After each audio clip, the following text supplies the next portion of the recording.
泉，我们必须赶在观主找到你之前修复好精神阵。如果他找到你，精神阵就保不住了。三房之间，临47下，我们砍过的每一个地方都是他曾经待过的地方。你在想什么？不可能，这绝对不可能。老比斋、洪秀昭、德胜居、公主府、春风亭、雁鸣湖。宁缺，你到底怎么了？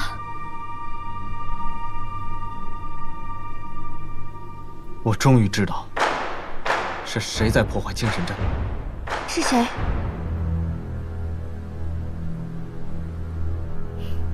其实我早就有想过，只是我自己一直不愿意承认。是他破坏了精神阵，也只有他有这个能力。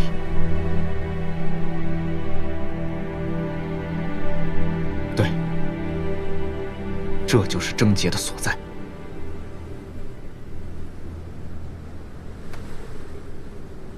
难道是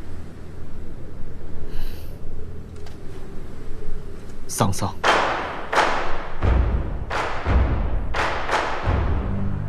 仔细一想，精神阵问题的每一个节点，我们修复的这些地方，都是他曾经待过的地方。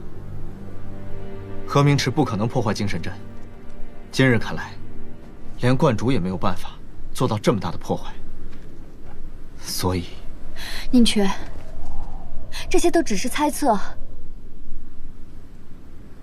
他是上天的一部分，甚至从某种意义上来说，他代表上天。师父修这座城，就是用来对付他的。我却把他带到这里，生活了很长的时间，有意无意间，他已经做了很多。就算你说的是对的，桑桑也完全不知情，这些破坏都是无意中发生的。他自己肯定不会知道，但毕竟他在这住过，他以前留下的痕迹，就是我们要面临的问题。那你想怎么做？我要用这把刀，将桑桑留在这座城里的痕迹都斩掉。只有这样，才能彻底修复精神阵。斩！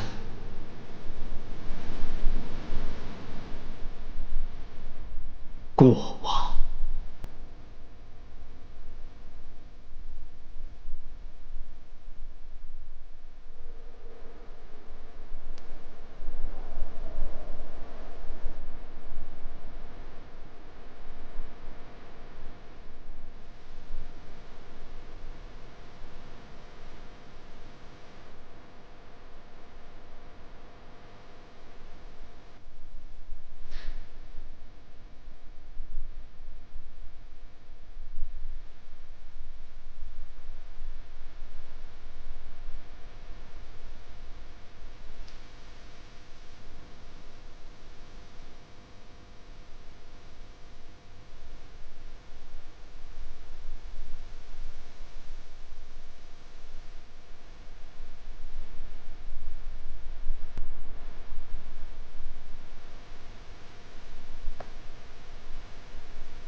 少爷，丁娘答应再来这桩婚事了，你接我回去吧。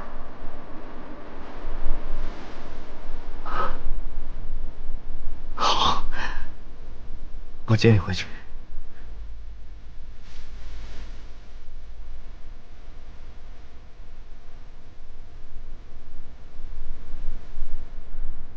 我接你回去。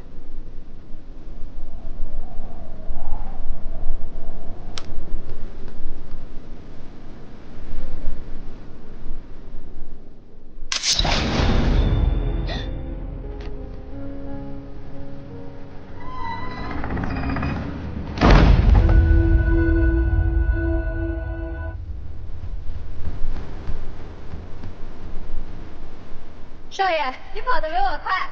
快上来啊！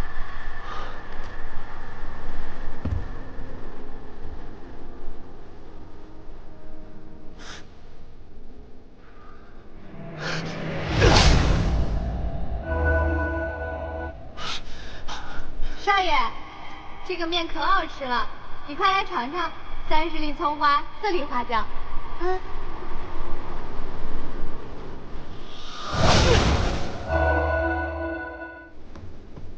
少爷，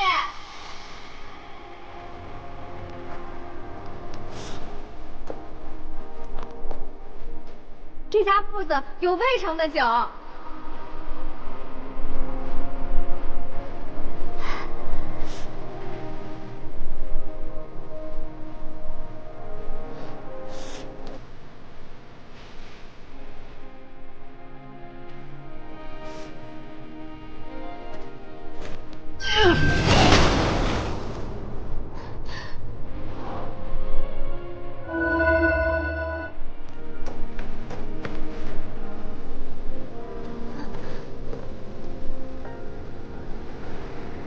这是我们来都城以后的第一个家。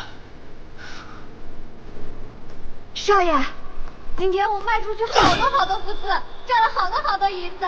走，我们快回家数钱。桑桑在这里留下的信息是最多的，如果不把这里处理掉，精神阵就无法修复。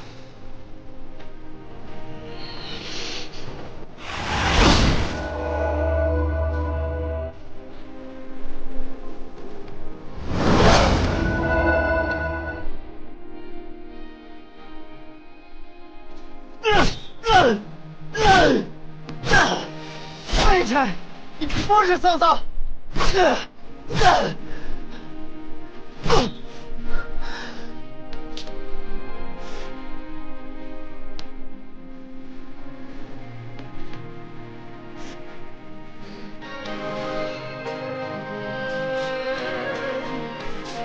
直到现在，我才明白一切的问题。可惜已经晚了。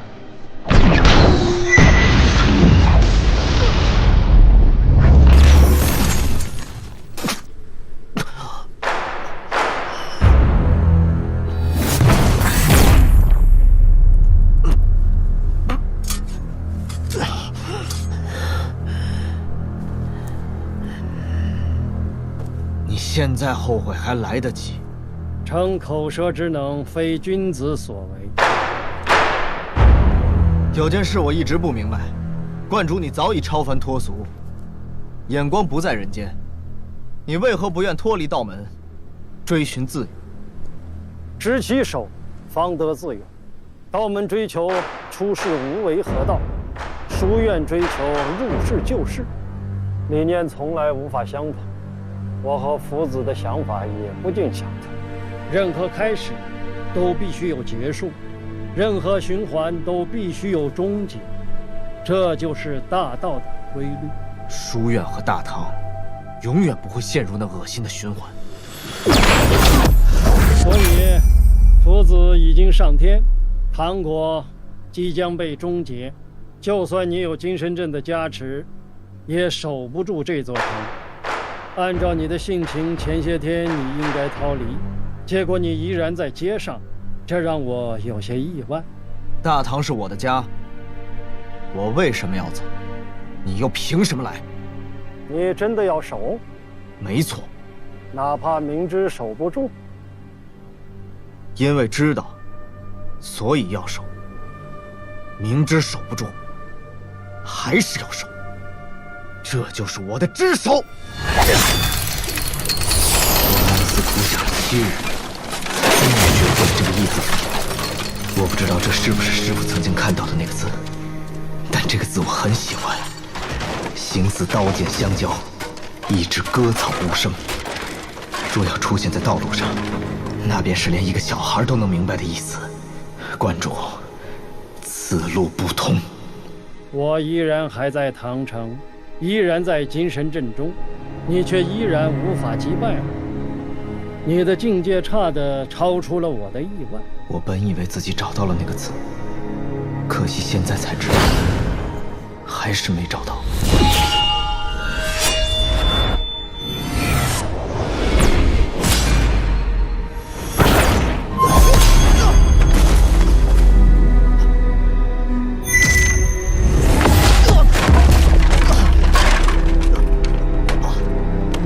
你太弱了。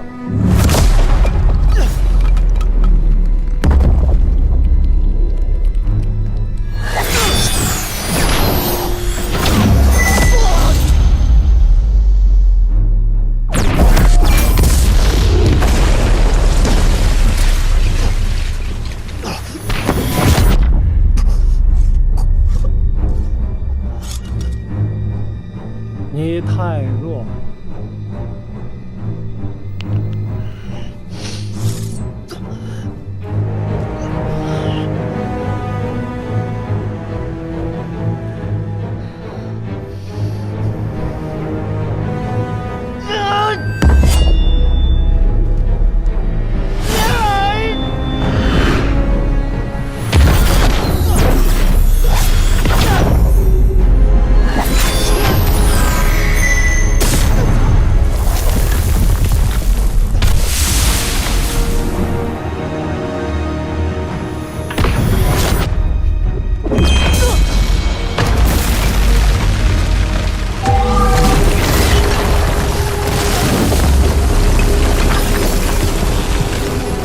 自己的命都保不住，可以保住一切。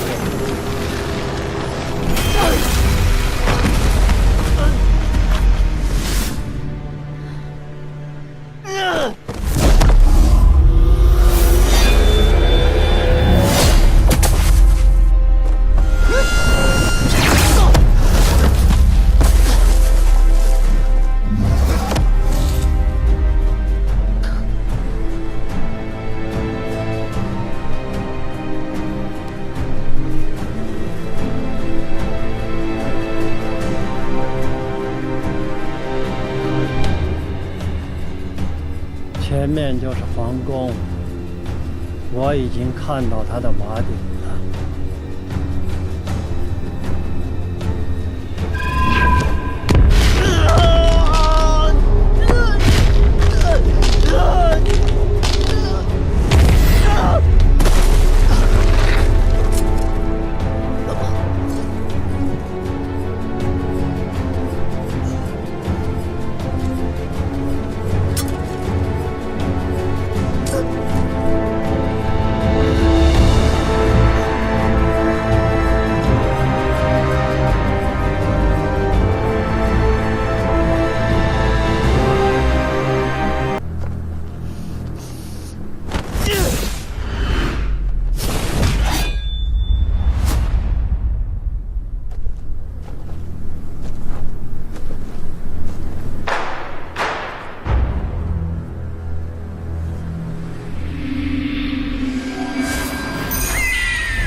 曹老太爷，我可等不了了，我要去帮13先生的忙。去了就是送命。曹老太爷，你什么时候见过我怕死啊？好。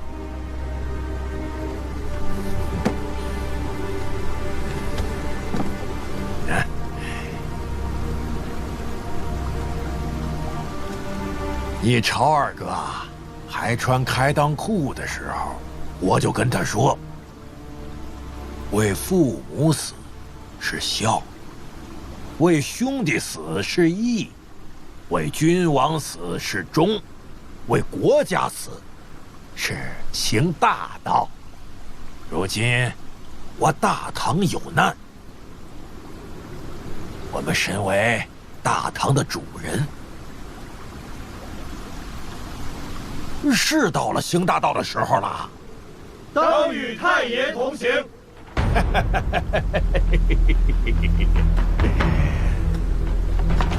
现在啊，还轮不上你们。既然是行大道，就让我们这些老的先去行。我也活了80多岁了，也差不多了。走，叫上街坊邻居们，跟我一起打妖怪去。是。嗯。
竟有你，小爷爷在此，定将你打得灰飞烟灭！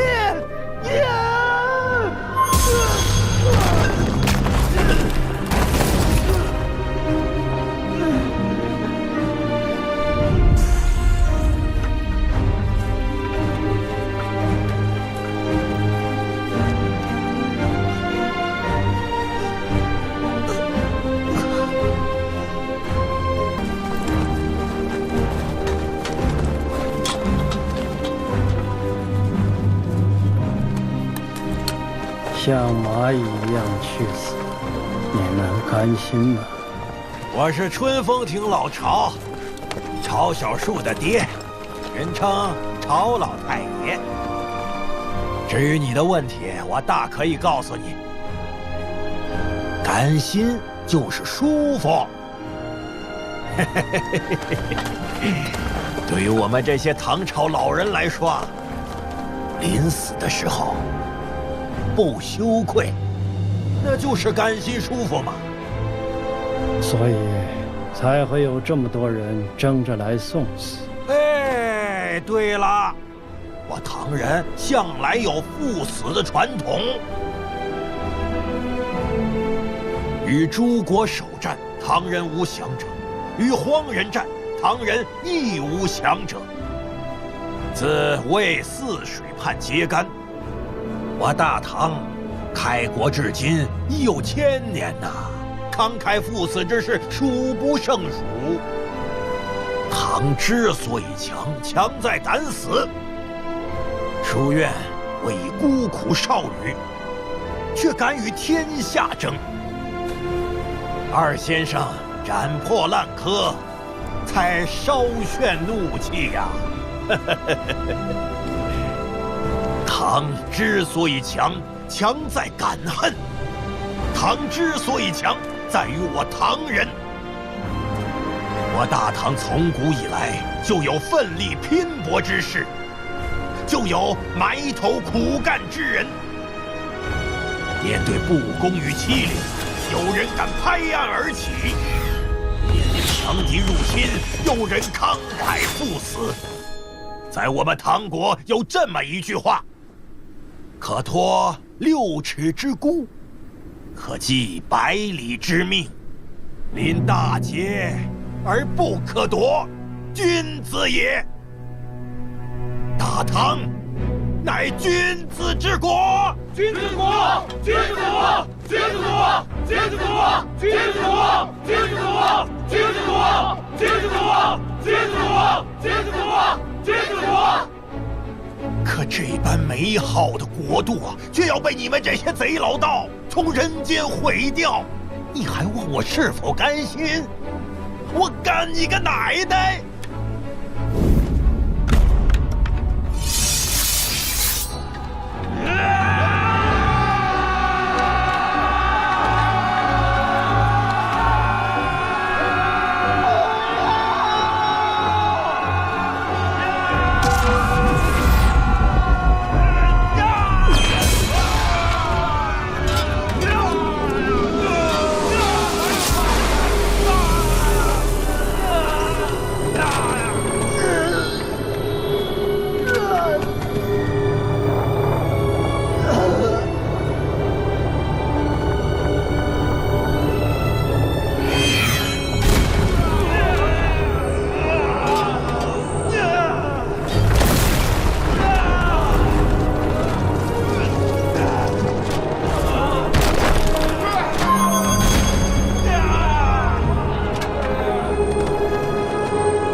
看到一道前所未有的大斧，起于荒原之北，一笔落于西，一笔落于东。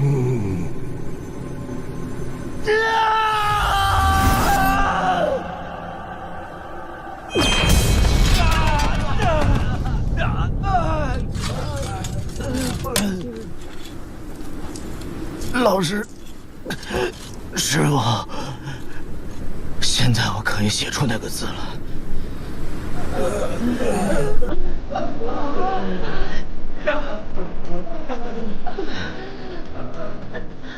苏护，你还在等什么？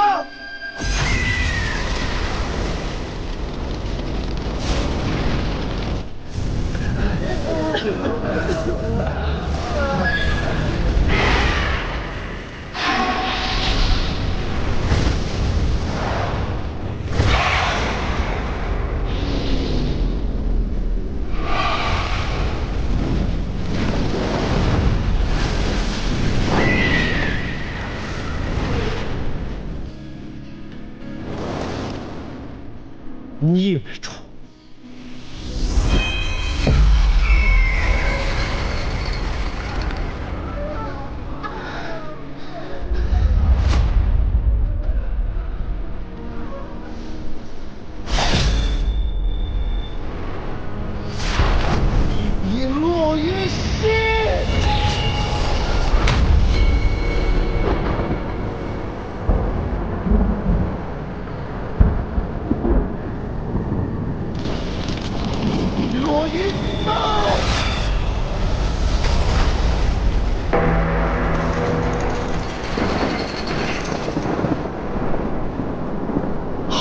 子。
小师弟，你终于写出那个字。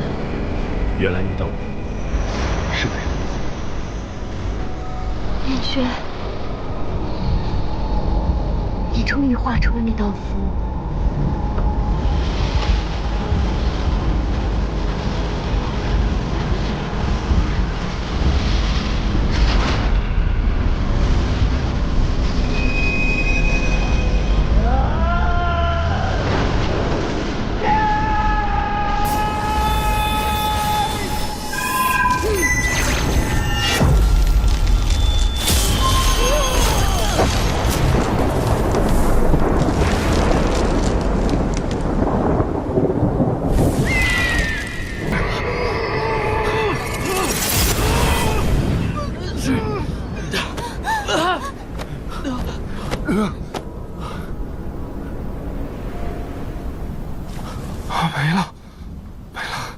没了！关主一败，都城守住了！小13，你真棒！大师兄，辛苦了。三师姐，你也辛苦了。我们赢了！赢了！我们赢了！赢了！我们赢了！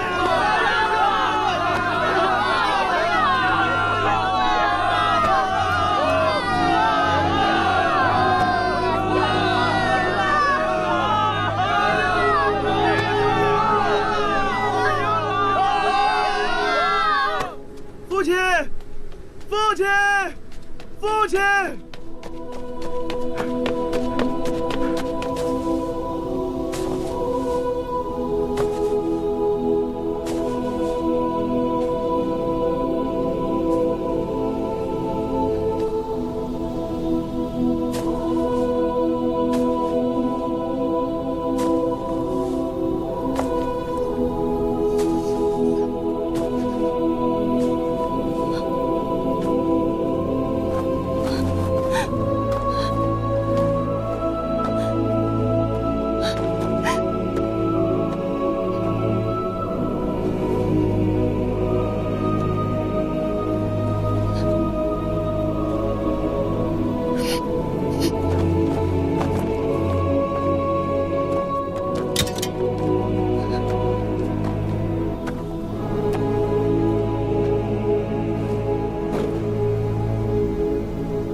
贞观，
老师，青霞守住了。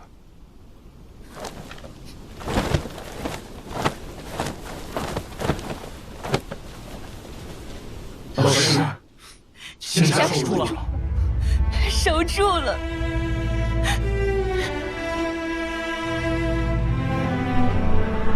老师，都城守住了。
都败了，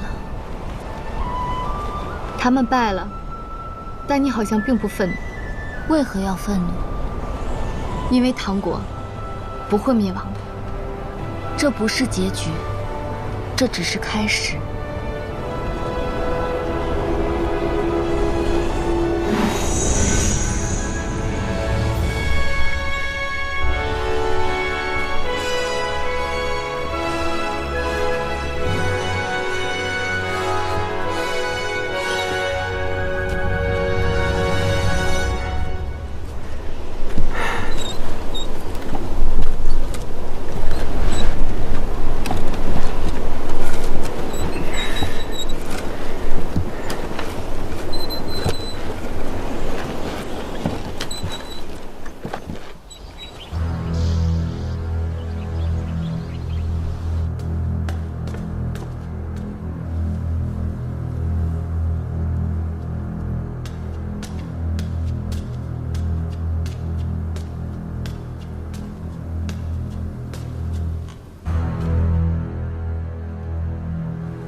启禀掌教大人，冠主战败，叶红瑜已带领联军撤出青霞，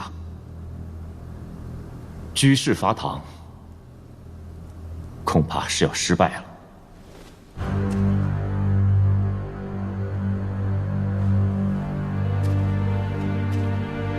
程立雪，我西陵神殿秉承的是上天意志。上天又何来失败一说？千万别再以恶传恶，扰乱人心了，否则定以西陵律法处置。去吧。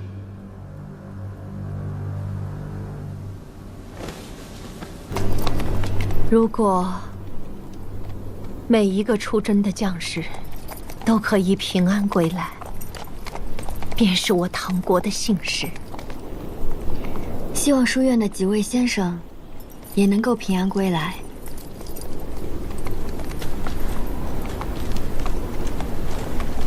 多谢莫山主，危难时出手相助，解救我唐国子民。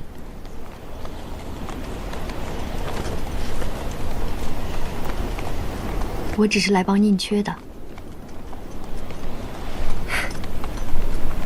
果真是个妙人。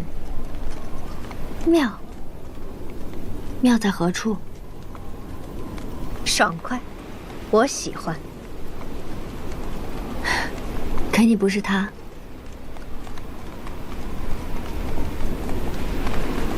说实话，我挺佩服你的。太后为何这么说？世间女子大多依附于他人，若想做到只为自己活着，需要很大的勇气。母后，哎，慢点儿，陛下。母后，东北边疆有捷报传来，义军又打胜仗了。朝小树利用联军内部发生矛盾的时机，率领义军突袭敌营，取得一场大胜。燕国和京兆王庭联军已经彻底瓦解，各自撤军，东北边疆的危机暂时解除了。太好了，先王器重的人，果然不负众望。陛下，莫山主，青霞那边的状况如何？西陵神殿士气低迷，叶宏宇已下令收兵返回西陵。那书院的几位先生何时可以归来？这南军抵达青霞之后，二先生他们就撤离了，估计这几日就能回到都城。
13先生，你怎么又来了呀？大先生叫你回去养伤，不要在这里风吹日晒。我都已经跟你说了800遍了，我一定要在这儿等二师兄他们回来。可是如果你再不回去，几位先生就都要骂我了。你再啰嗦，我现在就骂你。回去吧。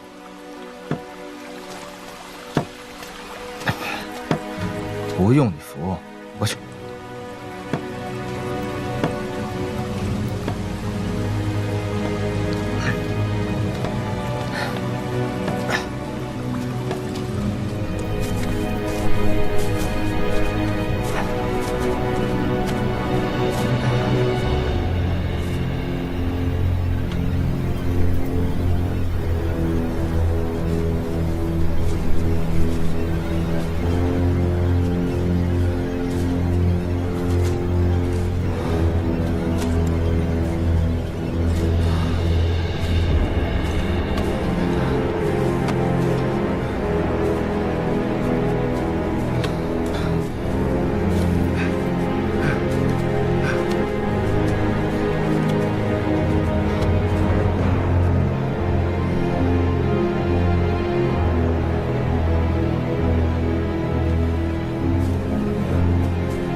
二师兄！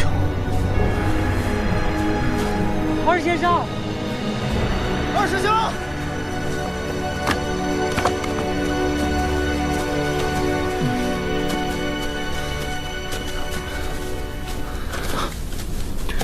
师兄！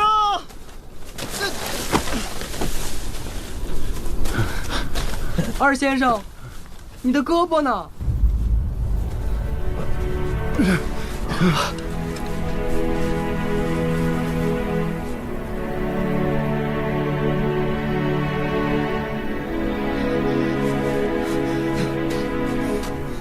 小师弟，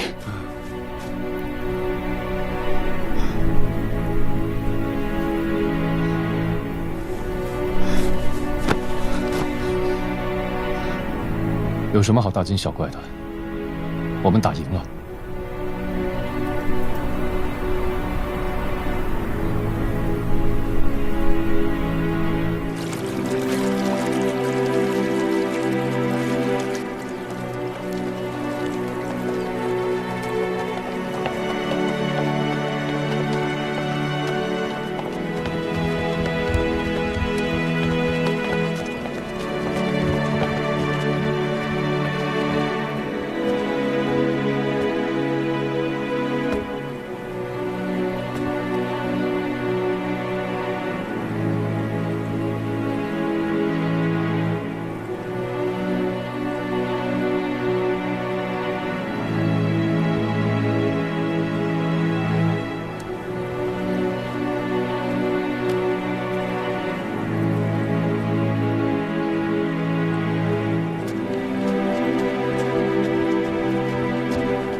老师曾经说过，有些事情既然无法改变，那便学会接受。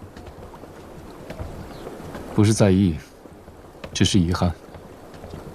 我一直想像老师和小师叔那样，拔剑与上天战上一场，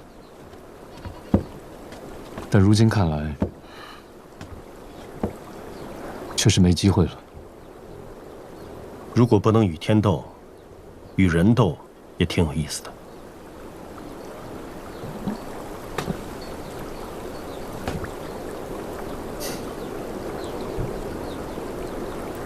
皮皮呢？有人看到他带着观主离开了唐国，应该是回到智守观了。观主的修为还能恢复吗？不能。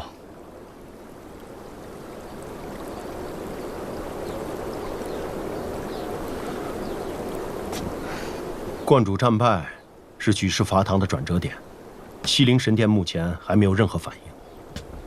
这场战役究竟如何走向，我们还需静观其变，但我们千万不能就此松懈。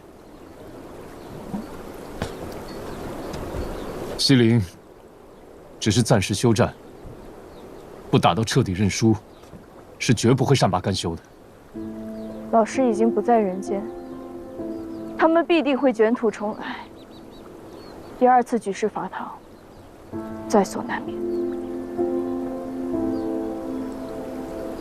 如果不能与天斗，与人斗，其实也挺有意思的。阿师叔，你的胳膊……不用担心，没法不担心。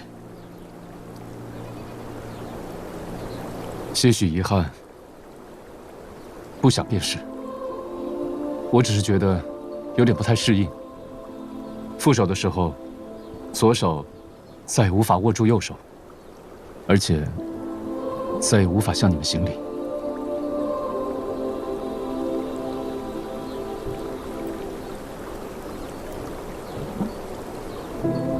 抱歉，但其实我最在意的是仪态颇为不佳，其他的并无两样。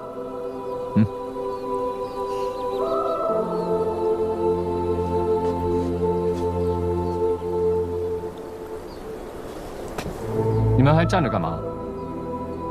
快去看看我们的料理屋，走。走啊，走。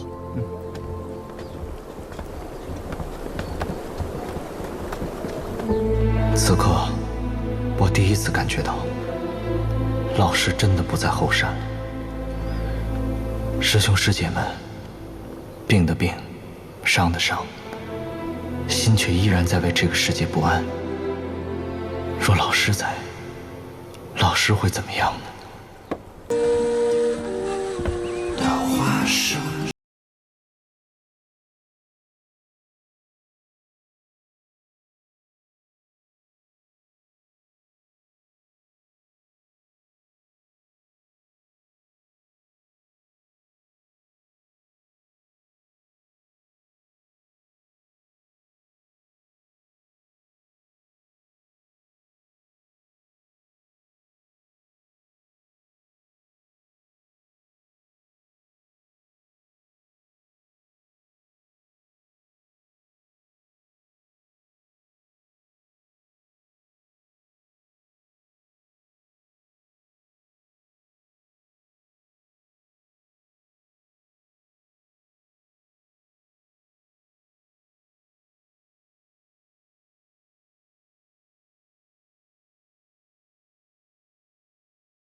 哦，现在这手艺啊，真是了不得。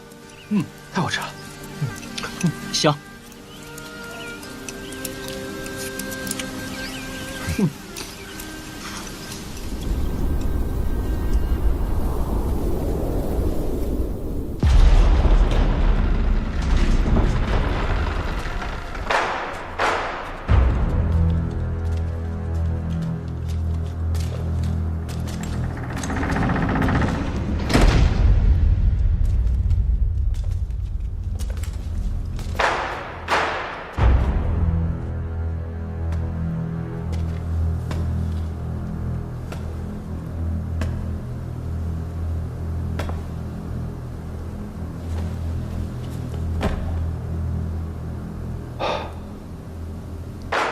裁决大神官叶红瑜，你私自带兵离开青霞，临阵脱逃，你可知罪啊？掌教大人运筹帷幄，倾举世之力出兵伐唐，却落得今日如此局面。北有金帐王庭，南有西陵联军，西有月轮，东有燕国。就连掌教大人也亲自上阵，进攻唐国书院2层楼。可结果，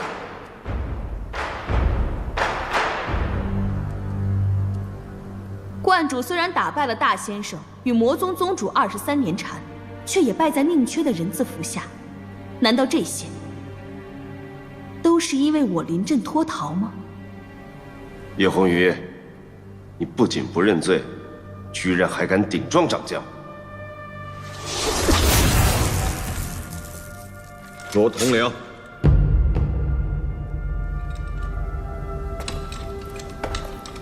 掌教大人，光明不灭，正道永存。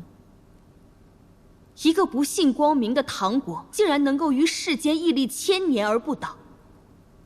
以前说，因为他们有夫子，有夫子所建的精神阵，那么现在呢？夫子已去，精神阵已毁。可唐国依然无法攻破，究竟是上天已不再眷顾我西陵子民，还是我们一直在自欺欺人？哼，妖言惑众，扰乱人心，这只是光明正道的历练罢了。光明，是我叶红瑜今生追求的道路。光明无错，追求无过。错的，只是借光明谋取利益，借正道争夺权力的人。叶红瑜，你不要以为本座不敢制裁你。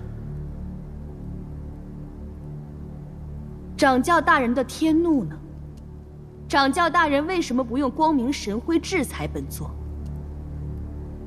是因为无言以对，还是因为与魔宗宗主一战身负重创，修为耗损？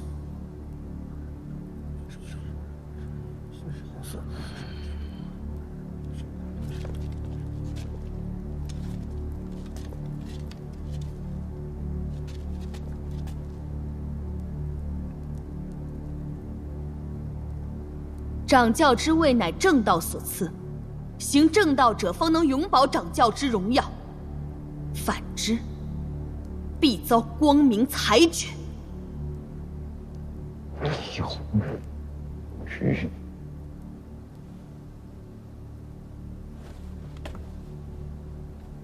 我叶红瑜，西陵裁决司大神官，于大治3449年冬，率西陵100万重甲骑兵，征战唐国青霞，却不敌书院7人，折戟沉沙，铩羽而归。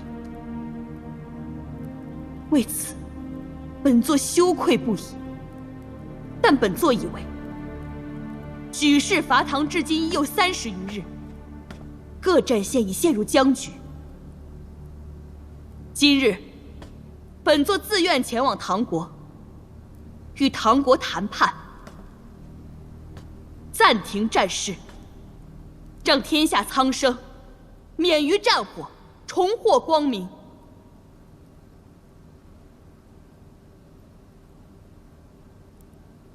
众神官，意下如何？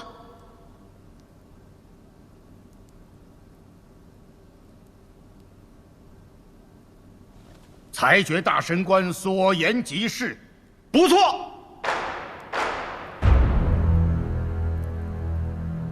裁决大神官所言极是。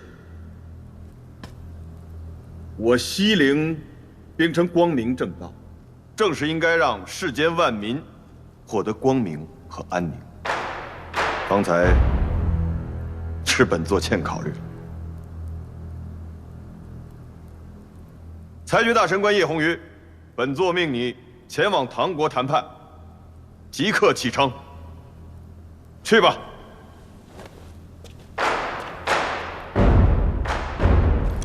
谨遵裁决大神官之令。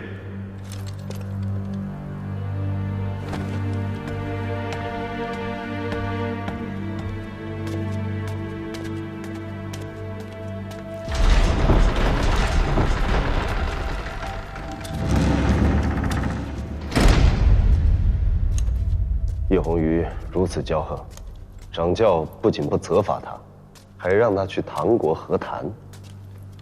叶红鱼说的也不无道理。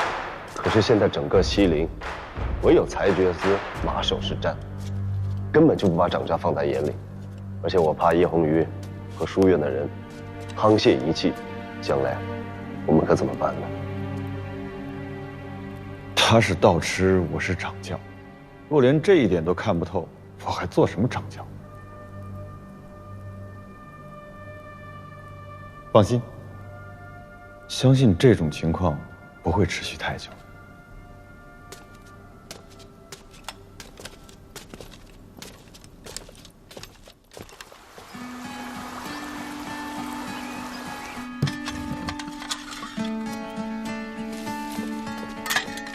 唐姑娘闷闷不乐，是不是在想小12啊？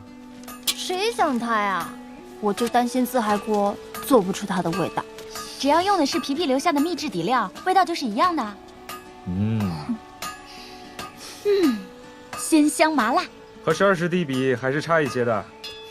现在啊，有人是十分想念陈皮皮啊。谁想他呀？他去了那么久，一点消息都没有。不想是不真实的。想就该去做，做？怎么做？找。你是说去赤手观找啊？天涯海角。天涯海角。桑桑，我可以去天涯海角找你，可你跟老师一起上了天，我去哪里找你？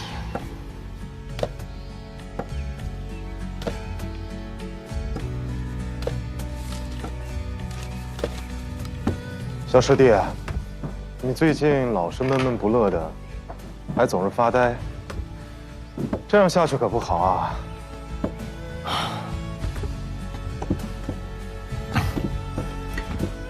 我没事，有劳师兄牵挂。小师弟，你真的没事吗？我很好，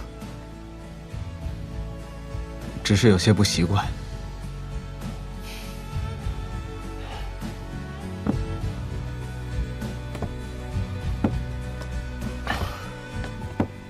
没有老师，没有桑桑，你想问什么？桑桑真的死了？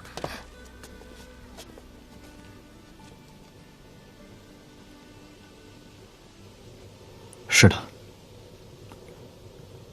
桑桑死了。那她真的是上天的女儿？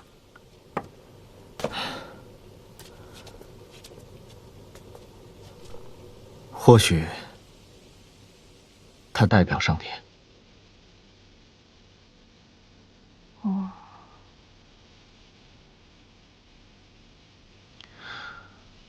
我知道，我在的时候，你们都不提桑桑。却都很想知道我是怎么想他。今天我就告诉大家，不管别人怎么想，桑桑会回来的。我一定要让他回来，我一定要。小唐，我想对你说，我欠12师兄很多次人情，甚至欠他一条命。将来如果有需要我的地方，我一定拼命去做。谢谢小师叔。老师说，天塌不下来。对，天塌不下来。是啊，老师说的对，天当然塌不下来。老师，你跟桑桑上了天，我的天就塌了。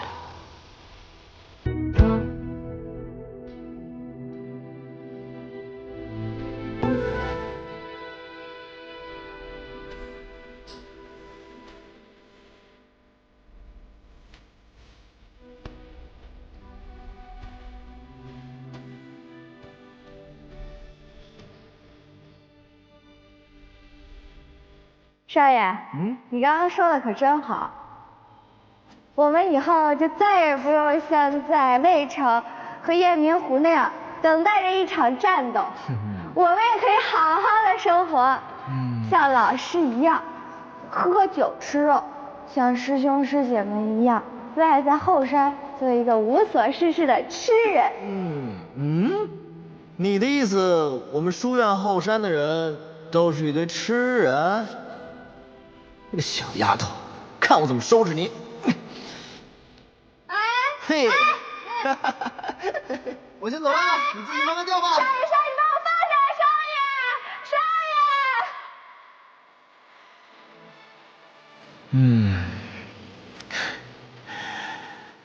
爷。唉，这样的日子太好了。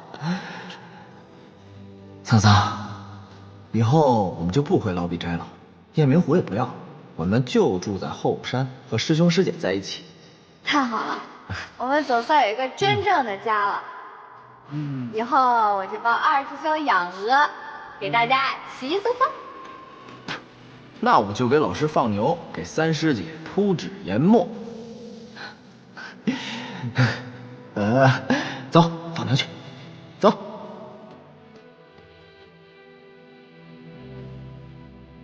桑桑。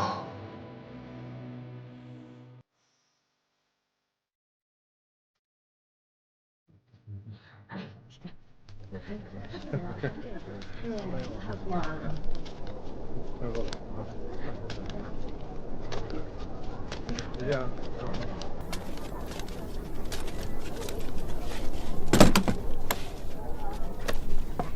对，看大家。来，走吧。大家饿了吧？早点去撤，没有地方。一世人，2兄弟1碗面，欠你1颗蛋，我替桑桑补给你。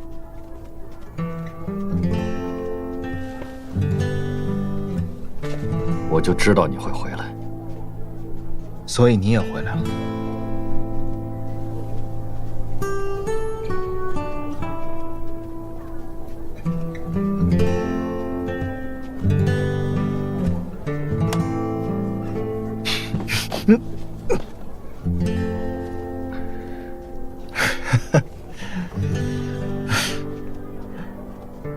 好久不见，好久不见。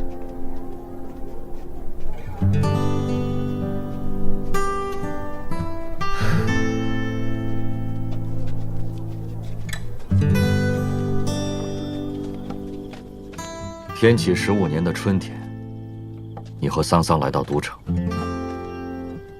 现在是天启20年的深冬，其实只过了5年，却好像已经过了20年。现在想起来，好像我们并不怎么熟啊。不错，相见的次数都不是太多。你难道不觉得有些怪吗？再往前推20年，那时候先王还是太子，我和他在洪秀昭第一次见面，打了一架。然后喝了顿酒。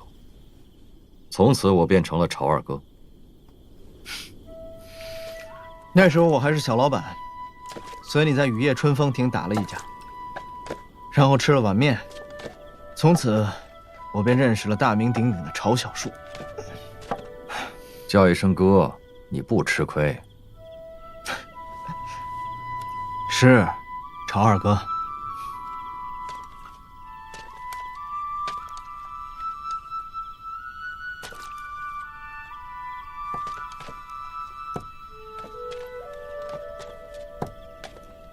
那位小姑娘，她还会回来吗？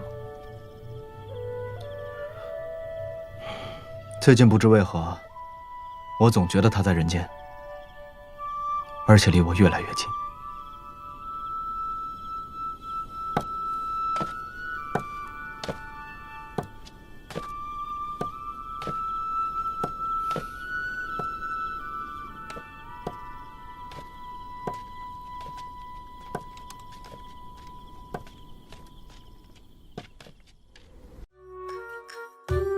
每次都会忘记姨妈要来，总是莫名烦躁，想和少爷吵架。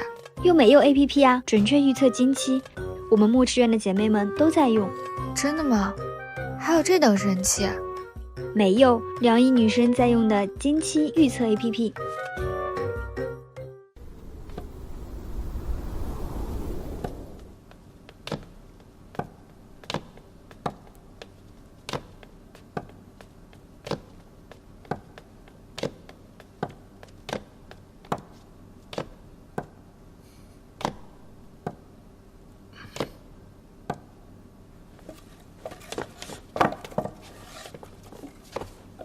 见过陛下，见过太后。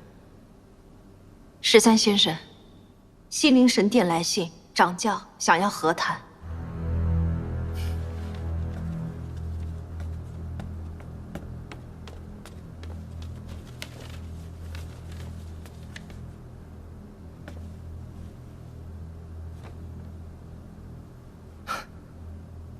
既然西陵要谈，那就谈喽。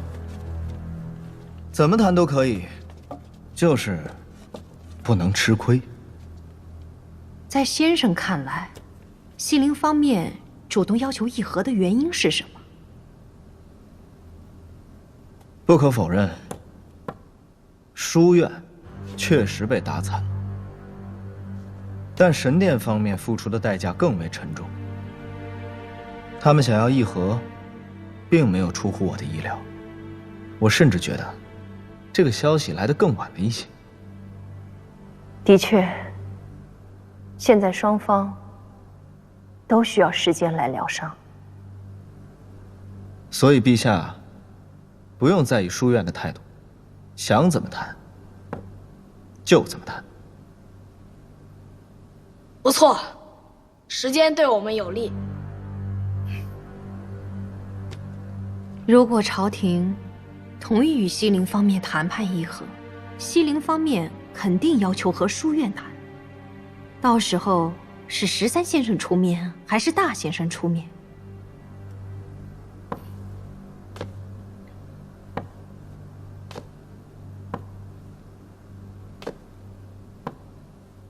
书院不能出面谈，至少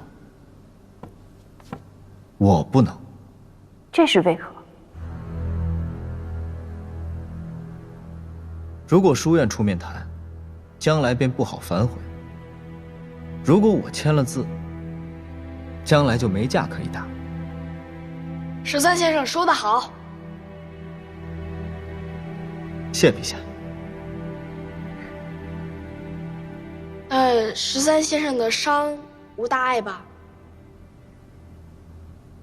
最近没打架，有的是时间养伤。13先生，一定多多保重，早日康复。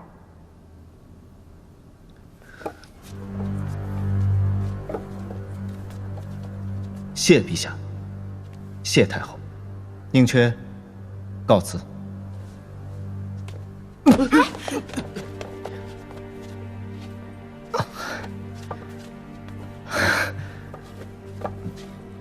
吴大爷，无怠。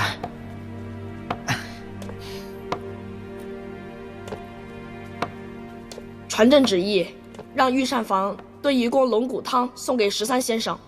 是。怎么样？哎呀，议和。谈判人选定了吗？陛下年纪太小，太后又碍于身份不便。要是李渔还能执政就好了。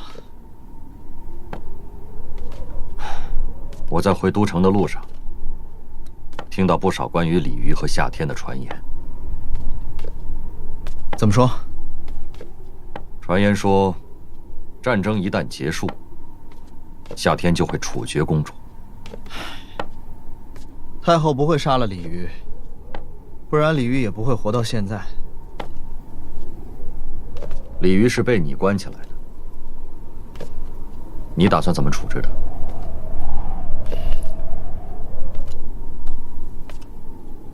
我记得你们关系很普通吧？她毕竟是先王最疼爱的女儿，毕竟她也管我叫曹二叔。战争结束过后，如果一切平静的话，她会被永远囚禁在公主府。怎么可能一切平静？现在全天下的人都知道太后是魔宗圣女。唐人虽然从没服过西陵，但对魔宗依然有种天然的厌恶感。二哥，你究竟想说什么？如果战争结束，或者战事终止，忠于李渔的下属必然会对夏天发难。他们这么做，对李渔没有好处。你和他以前很亲近，我没想到你能对他如此冷漠。先王去世后，都城死了很多人，我不想再看到这样的事情。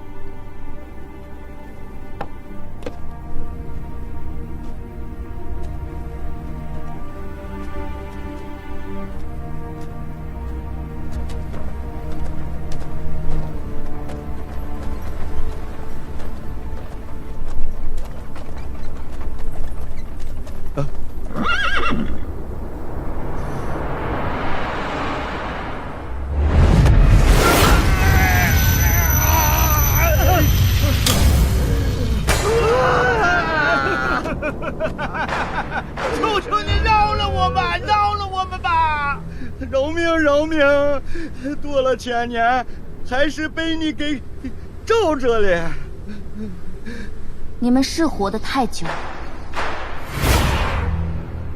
屠夫，在。你去西陵，跟西陵掌教熊出没说，我要回桃山。酒徒，在。你把这马车送去唐国，交给宁缺，跟他说，世间所有的死亡都是久别重逢。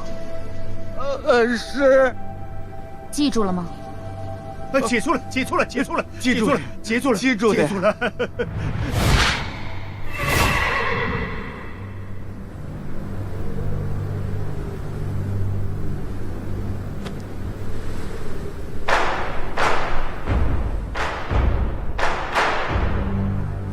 刚才发生啥了？刚才他跟俺说啥了？他跟你说，让你到西陵掌教熊出没那儿给他说，他要回桃山。哎，他好像跟我也说啥了。他跟你说，把那个马车送到唐国，给宁缺。对，对，是这么说的。好像还说啥了？世间一切死亡都是久别的重逢。没错，没错，没错，是这么说的。哎，这句话是啥意思？后天的话，咱们自然是不懂啊。你见到宁缺以后，原话转达便是。你说，哎，我要忘了咋办呢？猪头啊，苟活了1000年，就这句话最重要。你要是忘了，你就去死吧！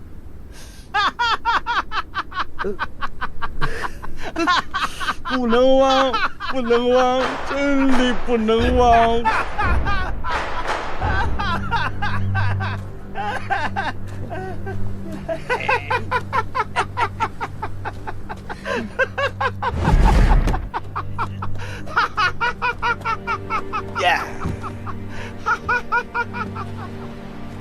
为什么要给宁缺捎去那2句话？这些，不正是你想对宁缺说的吗？你这样做很险恶。险恶？为了斩断红尘义，我必须这么做。你为什么非要害他？桑桑和宁缺互为本命，自然和我也有关联。要斩断这尘缘，却总有牵绊。只有杀了宁缺，我才能彻底清除夫子住我体内的人间之力。你我才能合二为一，上天打败夫子，所以我要让他来桃山，然后杀了他。不，是了断。酒徒和屠夫那2个糟老头子，怎么可能打得过宁缺和书院的人呢？不要小看糟老头子，从上个长夜活下来的，只有他们2个。夫子创建唐国，成立书院，他俩，则可以轻而易举地毁灭这一切。夫子上桃山，斩断了满山的桃花，他俩则可以踏平整座桃山。